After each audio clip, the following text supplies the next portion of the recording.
చిలకరించు యేసయ్యా నీదు రక్తమున్ కాపాడుము యేసయ్యా నీదు బిడ్డలన్. ఆయన అనేక మంది జనులను ఏం చేశాడు? ఆయన చిలకరించాడు అనమాట. అనేక జనులను కాపాడాడు అనమాట. ఈయన దౌర్జన్యముగా ఆ యొక్క బలికి తీసుకుపోబడ్డాడు.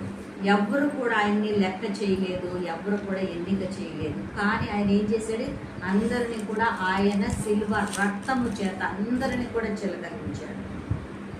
చిలకరించాడు. మరి ఆ రీతిలో మనం కూడా దేవుని యొక్క నామమును మనం కూడా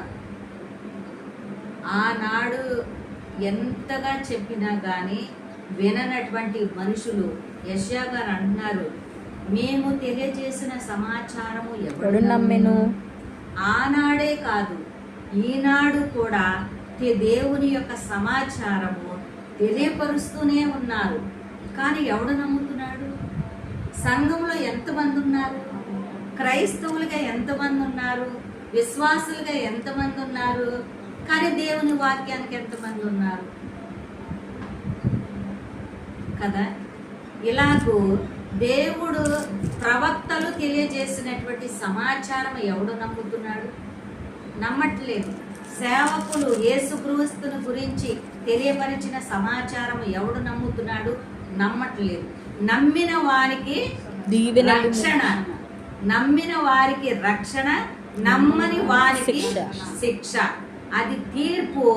ఆనాడే తీర్పు తీర్చబడి ఉన్నదన్నమాట. ఇంకా కొత్తగా తీర్పు తీర్చబడేది ఏమీ లేదు. ఆనాడే చెప్పేశాడు. కాబట్టి మనకు తెలిసినటువంటి ఈ యొక్క వాక్యమును మనం కూడా చక్కగా చదువుకుంటూ, మనం నేర్చుకుంటూ, దేవుణ్ణి స్తుతించుకుంటూ, దేవుణ్ణి ఘనపరుచుకుంటూ, మరి ఎక్కువగా ఈ 40 రోజులే కాదు కానీ ఈ 40 రోజులు చేసుకున్నటువంటి ప్రార్థన మనకి బలాన్ని చేకూర్చాలన్నమాట.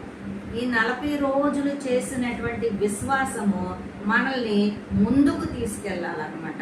ఈ 40 రోజుల్లో మనము చేసినటువంటి ప్రార్థన కానీ, ఉన్నటువంటి విశ్వాసము కానీ, మనకు ముందు రోజుల్లో వచ్చేటువంటి ఏ విధమైనటువంటి శ్రమ అయినా కానీ, శోధన అయినా కానీ, ప్రతి దాన్ని కూడా ఎదుర్కోవడానికి సిద్ధపడేటట్లుగా ఉండాలి. అట్టి భాగ్యం దేవుడు మనకు అనుగ్రహించుగాక.